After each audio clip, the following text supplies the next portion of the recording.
땅이 먼저 울고 그 다음엔 물이 일어선다. 그리고 마지막으로 한반도가 눈을 뜬다. 2019년 초겨울 제주도 서귀포 해안과 깊숙이 자리한 낡은 신당 앞에서 90이 넘은 한 해녀 무속인이 홀린 듯 내뱉은 말이 있습니다. 그 말을 들은 제자는 처음에는 파도 소리에 섞인 노인의 헛소리로 여겼습니다. 그러나 그로부터 몇 년 뒤 세상은 그 말의 의미를 하나씩 되새기 시작했습니다. 일본 12의 지각이 요동치기 시작했고 바다 건너 남쪽 섬나라의 산업 도시들이 흔들렸으며 그 여진은 멈추지 않고 현해탄을 건너오고 있습니다. 그리고 지금 이 순간에도 선자할망이 남긴다는 하나의 말이 대한민국 전체를 서서히 뒤덮고 있습니다. 땅이 먼저 울고 그 다음에는 물이 일어선다. 그리고 마지막으로 한반도가 눈을 뜬다. 선자 할망 법령은 알려지지 않았습니다. 제주도 서귀포 딴 마을에서 태어나 이른 해가 넘도록 바다에서 물질을 하던 해녀였습니다. 그런데 이른 어느 날 밤 그녀는 갑자기 물질을 그만두고 당을 세웠습니다. 마을 사람들은 처음에 그녀를 이상하게 여겼습니다. 물질 평생을 보낸 해녀가 어느 날 신내림을 받았다 하고 돌아서는 일은 흔치 않았기 때문입니다. 하지만 이상한 일들이 있다 시작했습니다. 그녀가 올해 제주 동쪽 하늘이 붉을 것이다라고 말한 해 연일 이상 기온이 이어졌고 바다 아래에서 목소리가 들린다고 말한 다음 해 인근에저 균열이 발견되었습니다. 제주도 노인들은 그녀를 그냥 할망이라 부르지 않았습니다. 선자 할망, 즉 먼저 아는 할머니라는 뜻이었습니다. 그리고 그녀가 마지막으로 남긴 예언이 바로 2012년에 관한 것이었습니다. 그녀는 숨을 거두기 석 달 전 제자를 곁에 부르고 눈을 감은 채 이렇게 말했습니다. 동쪽 이웃의 땅 밑에서 불이 깨어난다. 물은 흙을 녹이고 흙은 물처럼 흘러내린다. 이웃의 기둥들이 무너지고 이웃의 강물이 바다로 역류한다. 그 진동이 이쪽 바다를 건너면 반도의 동남쪽 낮은 곳들이 먼저 떨릴 것이다. 그녀는 잠시 숨을 고르더니 이어서 말했습니다. 하지만 무너짐 속에 길이 열린다. 이웃이 흔들릴 때 반도는 중심이 된다. 그것이 하늘의 뜻이다. 그 자리에 있던 제자는 그 말을 낡은 수첩에 받아 적었습니다. 그리고 선자 할망이 세상을 떠난 뒤 수첩은 서귀포 향토 사학자의 손에 들어갔고 2025년 말에야 비로소 세상이 알려지기 시작했습니다. 그런데 이상하게도 그 예언의 내용은 이미 벌어지고 있는 일들과 너무도 가까이 맞닿아 있었습니다. 사람들은 처음에는 고개를 젓습니다. 그러나 시간이 지날수록 그 말이 가리키는 방향이 너무도 선명하게 드러나기 시작했습니다. 동쪽 이웃의 땅, 일본입니다. 땅 밑에서 깨어나는 불, 일본 지질학자들이 수십 년째 경고해온 그것, 흙이 물처럼 흘러내리는 현상. 지진이 발생하면 단단한 땅이 마치 액체처럼 변해버리는 액상화 현상입니다. 그리고 반도의 동남쪽 낮은 곳, 바로 부산, 울산, 포항이었습니다. 선자 할망이 예언한 것은 단순한 자연재가 아니었습니다. 그것은 하나의 시작이었습니다. 거대한 전환의 서막, 동북아시아의 질서가 뒤집히는 그 최초의 신호탄이었습니다. 난카이 트로프. 이 이름은 일본 사람들에게 오래된 공포죠. 언제? 터질지 모르는 시한폭탄의 이름입니다. 일본 시즈오카 앞바다에서 시코쿠 남부를 거쳐 규슈 동쪽 해까지 이어지는 이 깊은 해구에서 약 100년에서 150년 주기로 거대한 지진이 반복되어 왔습니다. 일본 정부는 이미 공식 문서로 경고를 발령해 두었습니다. 규모 8에서 9에 이르는 초대형 지진이 향후 30년 안에 발생할 확률이 80%에 달한다고. 최악의 경우 사망자와 실종자 23만 명, 건물 피해만 채 이상. 오사카와 나고야가 쓰나미에 잠기고 도카이 지역의 산업 기반이 순식간에 무너질 수 있다고.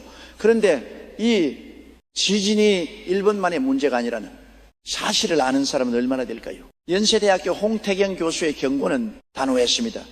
규모 9에 이르는 초거대 지진이 난카이에서 발생할 경우 이론적으로 계산해도 한반도가 30cm 이상 흔들린다고 했습니다.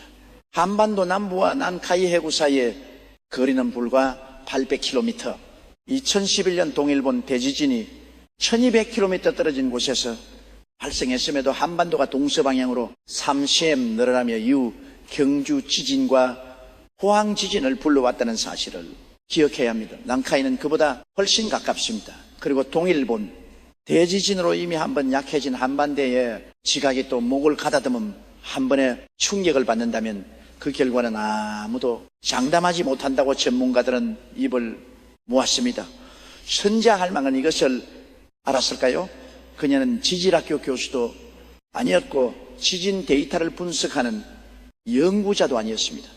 그러나 그녀가 말한 흙이물처럼 흘러내린다는 표현은 지진학에서 말하는 액상화 현상과 정확히 일치합니다. 액상화는 강한 진동으로 인해 땅속의 모래입자가 분리되어 마치 액체처럼 변해버리는 현상입니다. 일본 동해안의 여러 도시, 특히 매립지 위에 세워진 산업 시설들은 이 현상에 극도로 취약합니다. 선자할망은 그것을 일기물처럼 흘러내린다고 표현했습니다. 우연이라고 하기엔 너무도 정밀한 묘사였습니다. 그렇다면 그녀의 다음 말은 어떨까요? 이웃의 기둥들이 무너진다. 일본의 산업 기반이 무너진다는 뜻입니다. 그리고 이웃의 강물이 바다로 역류한다. 쓰나미가 강을 따라 내륙으로 역류하는 장면을 묘사한 것으로 해석됩니다.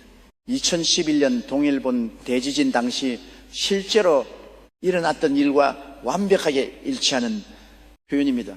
그런데 선자할망의 예언에서 가장 충격적인 부분은 재해 이후의 이야기입니다. 그녀는 이렇게 말했습니다. 뜨거운 기술을 든 사람들이 바다를 건너온다. 그들은 빈손으로 오지 않는다. 금과 재주를 모두 품고 온다. 이 말을 처음 들었을 때 사람들은 무슨 뜻인지 알 수 없었습니다. 그러나 지금은 압니다. 일본이 혼란에 빠질 때 일본에 있던 기술자들과 자본이 상대적으로 안전한 대한민국으로 넘어올 것이라는 암시였습니다. 그것은 단지 상상이 아닙니다. 역사는 이미 같은 패턴을 반복해 왔습니다.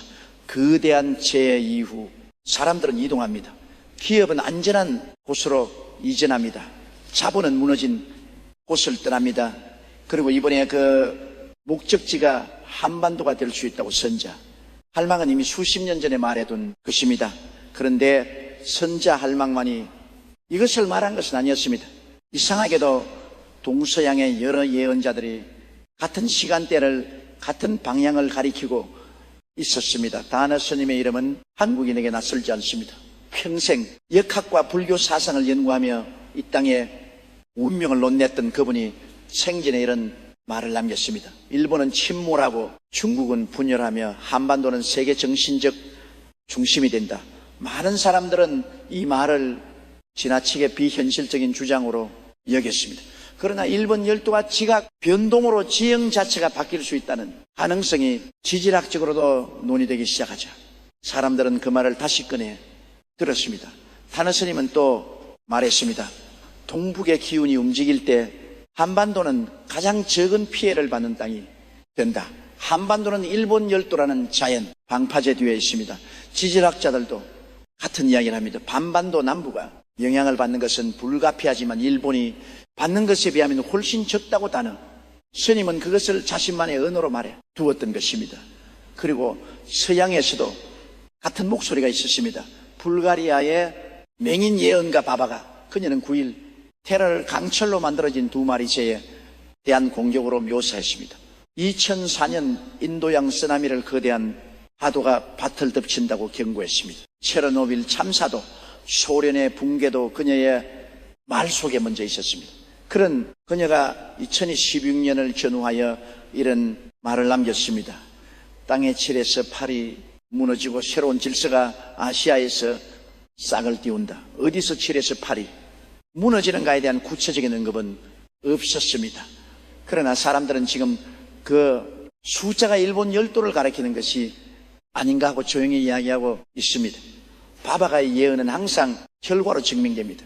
그렇다면 그녀가 말한 아시아에서 싹을 띄우는 새로운 질서는 어디를 향하는 것일까요? 그녀의 추종자들 사이에서는 오래 전부터 발칸의 노스트라다모스가 아시아의 작은 나라 하나를 지목했다는 이야기가 돌고 있습니다. 전쟁도 없이 거대한 군대도 없이 오직 사람들의 이동과 기술의 집결만으로 새로운 중심이 되는 나라. 그리고 사람들은 그 나라가 어딘지 이미 알고 있습니다. 선자 할망의 예언으로 다시 돌아가야 합니다. 그녀는 재해와 이후의 변화에 대해서만 말하지 않았습니다. 그녀는 훨씬 깊은 곳을 보고 있었습니다. 어느 날 밤 그녀는 제자에게 이런 말을 남겼습니다. 물이 지나간 자리에는 새로운 씨앗이 심긴다. 그러나 씨앗은 그저 자라지 않는다. 받아들이는 사람이 있어야 자란다. 이 말은 단순한 농부의 지혜처럼 들렸습니다. 그러나 제자는 훗날이 말의 의미를 다시 읽었습니다. 일본의 혼란 속에서 기술과 자본이 대한민국으로 흘러올 때 그것을 품을 준비가 된다라 한다는 말. 단지 지리적으로 가깝다는 이유만으로 기회가 주어지는 것이 아니라 그것을 감당할 그릇이 되어 있어야 한다는 경고였습니다. 할망은 기회를 말하면서 동시에 조건을 말하고 있었던 것입니다. 그렇다면 그 그릇은 무엇일까요? 선자 할망은 이렇게 말했습니다. 겉에 허물을 벗어야 속이 보인다. 갈라진 틈이 먼저 메워져야 빛이 들어온다. 한반도의 내부를 먼저 정비해야 한다는 뜻입니다. 분열된 마음, 갈라진 사회, 방향을 잃은 정치, 그것들이 먼저 봉합되지 않으면 아무리 좋은 기회가 와도 그것을 잡을 손이 없다는 의미였습니다. 그 말은 지금 이 순간에 한반도를 향해 던져진 질문처럼 들립니다. 그러나 선자 할망의 예언 중 가장 많은 사람들을 놀라게 한 것은 따로 있었습니다. 그것은 일본의 재해에 관한 이야기가 아니었습니다. 대한민국의 운명에 관한 훨씬 더 오래되고 훨씬 더 깊은 이야기였습니다. 그녀는 눈을 감은 채 말했습니다. 반도의 남쪽 끝에서 불이 꺼진다. 작은 불들이 이곳 저곳에서 켜지지만 큰 불은 없다. 그러다가 동쪽에서 울음소리가 들려온다. 울음은 곧 노래소리로 바뀌고 노래는 사방으로 퍼진다. 그때 반도의 잠이 깨어난다. 이 말을 들은 사람들은 처음에는 몰랐습니다. 그러나 시간이 흐르며 이 말의 형상이 또렷해지기 시작했습니다. 반도의 남쪽 끝에서 꺼지는 불, 제주도를 가리키는 것인가 아니면 남의 어딘가를 말하는 것인가. 작은 불들이 이곳 저곳에서 켜지지만 큰 불이 없다는 것. 누군가는 이것이 각각의 지역과 세력들이 제 목소리를 내고 있지만 구심점이 없는 상태를 말하는 것이라 해석했습니다. 그리고 동쪽에서 들려오는 울음소리, 일본의 재해, 소식이 바다를 건너온다는 것, 그 울음이 노래소리로 바뀐다는 것은 재해의 충격이 오히려 한반도에 새로운 에너지를 불어넣는다는 것. 그리고 잠이 깨어나는 반도, 이 예언이 기록된 날짜는 2019년이었습니다. 그리고 이 말은 2016년을 가리키는 것으로 해석되고 있습니다. 이상한 것은 또 있습니다. 선자 할망은 마지막으로 이런 말을 남겼습니다. 바다 건너 이웃의 뜨거운 기운이 반도로 건너올 때 그것은 두 가지 얼굴을 하고 온다. 하나는 축복이고 하나는 시험이다. 축복은 기술과 사람이다. 시험은 의전과 탐욕이다. 이 말의 의미는 명확합니다. 일본에서 기술자들과 자본이 대한민국으로 유입되는 것은 분명 기회입니다. 그러나 그것이 동시에 함정이 될 수도 있다는 경고입니다. 이웃의 기술에 의존하다 보면 스스로의 방향을 잃을 수 있고 몰려드는 자본의 달콤함에 이끌리다 보면 더 중요한 것을 놓칠 수 있다는 것. 할망은 기회를 손에 쥐면서도 그 손을 잃지 말라고 경고하고 있습니다. 이 예언이 품고 있는 가장 깊은 질문은 결국 하나입니다. 한반도는 받을 준비가 되어 있는가? 2026년 말이라는 시간이 가리키는 것은 단순한 한 해의 끝이 아닙니다. 그것은 동북아시아의 지각의 문자 그대로 흔들리는 시간입니다. 100년이 넘도록 침묵하며 에너지를 쌓아온 난 하이해구의 땅이 마침내 그 침묵을 깰 때 그 충격파는 현해탄을 건너 한반도의 남동해안에 먼저 닿을 것입니다. 부산 앞바다가 흔들리고 울산의 공업지대가 진동을 느끼며 포항의 낮은 해안가가 바닷물에 잠시 떨릴 것입니다. 이것이 선자 할망이 말한 반도의 동남쪽 낮은 곳들이 먼저 떨릴 것이다의 실체입니다. 그러나 할망은 그 다음을 더 중요하게 보았습니다. 흔들림은 잠시입니다. 무너짐은 저쪽의 이야기입니다. 그리고 그 무너짐 속에서 이쪽으로 넘어오는 것들이 있습니다. 2011년 동일본 대지진 이후 무슨 일이 있었는지를 기억한다면 예언이 더욱 선명하게 들립니다. 당시 일본의 일부 기업들이 제조시설의 일부를 한국으로 이전했습니다. 공급망 분산이 시작되었습니다. 일본의 기술 인력 일부가 한국 기업의 제안을 받아들이기 시작했습니다. 그 규모는 작았습니다. 그러나 그것은 분명 실제한 움직임이었습니다. 만약 이번에는 카이 대지진이 동일본 대지진을 뛰어넘는 규모로 발생한다면 그 이후의 이동은 훨씬 더 거대할 것입니다. 선자할망이 말한 뜨거운 기술을 든 사람들이 바다를 건너온다는 말은 그 상황을 가리키는 것이었습니다. 그런데 일본의 지각 변동은 단순히 한 번의 지진으로 끝나지 않을 수도 있습니다. 난카이 해구의 지진은 역사적으로 세계의 지진이 연달아 발생하는 연동형으로 알려져 있습니다.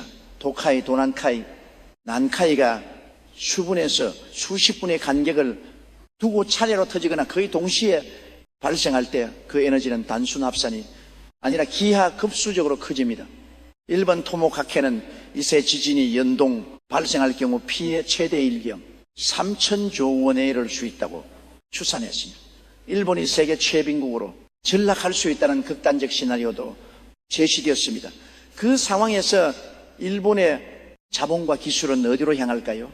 정치적으로 안정적이고 지리적으로 가깝고 기술 기반이 있으며 치안이 유지되는 나라, 그 조건을 모두 갖춘 나라가 동북아시아에 몇 개나 있을까요? 선자할망은 그 답을 이미 알고 있었습니다. 그러나 이 대목에서 선자할망의 가장 무거운 경고가 다시 등장합니다. 그녀는 말했습니다. 오는 것이 많을수록 잃는 것도 많다. 빠르게 채우는 그릇은 쉽게 금이 간다. 풍요로움 속에 균열이 생긴다는 뜻입니다. 외부에서 들어오는 것들이 많아질수록 내부의 갈등도 커질 수 있다는 경고.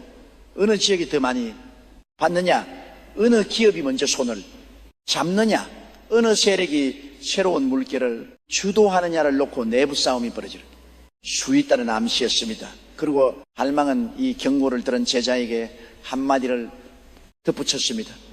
싸움이 시작되면 바람이 눈치를 챈다. 바람이 등을 돌리면 씨앗은 날아가지 못한다. 내부 분열이 커지면 기회가 다른 곳으로 가버린다는 뜻이었습니다. 이 말은 지금의 대한민국에 던져진 질문이기도 합니다. 선자할망의 예언은 재해와 변화에 관한 것만이 아니었습니다. 그녀가 가장 오랫동안 말했던 주제는 따로 있었습니다. 바로 정신의 전환이었습니다. 그녀는 이렇게 말했습니다. 물건이 넘치는 시대가 끈다고 마음이 필요한 시대가 온다. 그때 반도는 말을 갖고 있다. 노래를 갖고 있다. 이야기를 갖고 있다. 이것은 단순한 문화적 자랑이 아니었습니다. 물질의 시대가 저물 때 정신적 콘텐츠를 가진 나라가 중심이 된다는 예언이었습니다. 그리고 실제로 지금 세계는 그 전환점을 지나고 있습니다. 반도체와 자동차의 나라로만 알려졌던 대한민국이 음악과 영화와 드라마로 세계의 주목을 받기 시작한 그것은 우연이 아닐지도 모릅니다. 선자, 할망은 그것을 미리 보았던 것일까요? 노래를 갖고 있다. 이야기를 갖고 있다. 그 말이 현재의 풍경과 겹칩니다. 그리고 2016년 그 정신적 전환이 경제적 전환과 동시에 일어나는 시점이 온다고 할망은 말했습니다. 물질의 피난처이면서 동시에 정신의 창고가 되는 나라, 기술과 문화를 동시에 품은 나라, 그 자리에 대한민국이 서게 된다는 것이었습니다. 그러나 할망은 절대 그 자리가 저절로 주어지지 않는다고 했습니다. 그녀는 눈을 부릅뜨고 말했습니다. 하늘이 문을 열어도 발을 들여놓지 않으면 소용없다. 기회는 조건 없이 주어지는 것이 아닙니다. 감당할 준비가 된 자에게만 문이 열린다는 것. 그것은 예언인 동시에 요청이었습니다. 이제 선자 할망이 남긴 가장 마지막 예언을 꺼내야 할 시간입니다. 그녀가 숨을 거두기 며칠 전 마지막으로 내뱉을 제자의 수첩에 이렇게 기록되어 있습니다. 2030년에 반도를 보았다. 그게 낯선 언어들이 뒤섞인 시장에 있었다. 동쪽 이웃의 말과 서쪽 이웃의 말이 반도의 말과 함께 흐르고 있었다. 그 시장은 크고 밝았다. 그러나 그 시장의 중심에 반도 사람이 서 있었다. 그 그것이 내가 본 것이다. 2030년, 2012년에 전원을 거친 뒤에 4년의 시간이 흐른 반도의 풍경입니다. 일본에서 건너온 기술자들, 다른 나라에서 몰려온 자본가들, 그리고 그 중심에서 있는 대한민국 사람들, 선자, 할망해 본 것은 재해 이후의 절망이 아니라 재해 이후의 도약이었습니다. 그렇다면 그 도약의 조건은 무엇이었을까요? 그녀의 말들을 모두 모아보면 하나의 방향이 드러납니다. 내부를 먼저 정비하라. 갈라진 틈을 메워라. 탐욕이 아니라 준비로 맞이하라. 그리고 중심을 잃지 마라. 이것이 선자 할망이 2016년 대격변을 앞두고 한반도에 남긴 조건부, 예언의 본질입니다. 재해는 온다. 기회도 온다. 그러나 그것이 축복이 될지 저주가 될지는 우리 스스로에게 달려있다. 그리고 여기서 다시 처음의 말로 돌아갑니다. 땅이 먼저 울고 그 다음엔 물이 일어선다. 그리고 마지막으로 한반도가 눈을 뜬다. 땅이 먼저 온다는 것은 일본의 지각 변동입니다. 물이 일어선다는 것은 쓰나미와 그 이후의 혼란입니다. 그리고 한반도가 눈을 뜬다는 것, 이것이 모든 예언의 결론입니다. 눈을 뜨는 것은 의지입니다. 저절로 열리는 눈은 없습니다. 그리고 선자 할망은 우리가 스스로 눈을 뜰 것을 기다리고 있었는지도 모릅니다. 그런데 선자 할망의 예언과 연결되는 또 다른 목소리가 있습니다. 그 목소리는 태평양 건너에서 왔습니다. 155년 프랑스에서 예언사를 벼낸 노스트라다무스는 이런 구절을 남겼습니다. 불의 땅이 바다 아래로 사라지고 그 자리에 새로운 별이 뜬다. 별은 작지만 그 빛은 온 동쪽 하늘을 가득 채운다. 해석자들은 오랫동안 이 구절을 유럽에 관한 예언으로 읽었습니다. 그러나 최근 들어 일각에서는 이것이 불의 땅, 즉 화산과 지진의 나라 일본이 거대한 재해를 겪은 뒤 동쪽에서 작지만 강한 빛을 뿜는 나라가 새로 떠오른다는 예언으로 읽기 시작했습니다. 그 작지만 강한 빛의 나라가 어디냐는 물으면 어떤 사람들은 조용히 한반도를 가리킵니다. 이 예언들의 목소리들이 서로 다른 시대, 서로 다른 대륙에서 나왔음에도 같은 방향을 향하고 있다는 것은 단순한 우연으로 보기 어렵습니다. 산어, 스님은 이 땅에서 선자 할망은 바다 위에서 봐봐가는 발칸 반도에서, 노스트라다무스는 16세기 프랑스에서 그들이 가리킨 방향은 모두 2016년을 향하고 있었고 그 이후에는 동아시아의 작은 반도 하나를 향하고 있었습니다. 예언은 결과로 증명됩니다. 그러나 예언은 운명이 아닙니다. 선자 할망은 그것을 가장 잘 알고 있었습니다. 그래서 그녀는 예언을 말하면서 항상 조건을 붙였습니다. 마치 처방을 내리듯이 병이 올 것이다. 그러나 준비하면 이겨낼 것이다. 시험이 올 것이다. 그러나 정성을 다하면 통과할 것이다. 그녀가 말한 2016년 대격변은 공포의 신호가 아닙니다. 그것은 준비를 요청하는 신호입니다. 그리고 그 준비는 물리적인 것만이 아닙니다. 마음의 준비, 공동체의 준비, 서로를 품는 준비입니다. 선자 할망은 마지막 숨을 거두기 전 이런 말을 남겼다고 전해집니다. 두려워하는 자는 아무것도 얻지 못한다. 그러나 기다리는 자도 아무것도 얻지 못한다. 준비하는 자만이 하늘이 여는 문을 걸어 들어갈 수 있다. 26년은 이제 가까이 와 있습니다. 땅은 이미 울고 있습니다. 물이 일어설 준비를 하고 있습니다. 그리고 한반도가 눈을 뜨는 그 순간이 다가오고 있습니다. 그 눈을 뜨게 하는 것은 예언이 아닙니다. 그것은 지금 이 말을 읽고 있는 사람들입니다. 우리는 지금 거대한 전원의 문턱 앞에서 있습니다. 선자 할망이 평생 바다를 보며 쌓아온 그 오랜 지혜가 마지막으로 이 시대를 향해 건넨 말이 있습니다.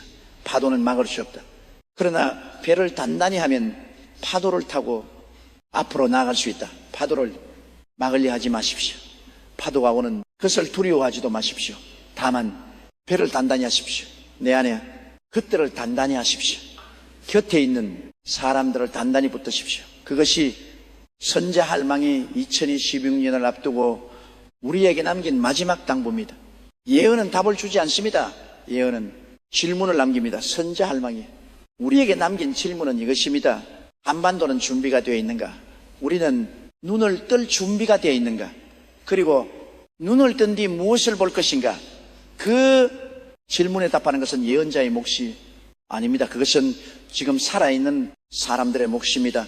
우리의 몫입니다. 이 영상이 도움이 되셨다면 구독과 좋아요 부탁드립니다. 여러분의 응원이 더 깊은 이야기를 계속 찾아오게 하는 힘이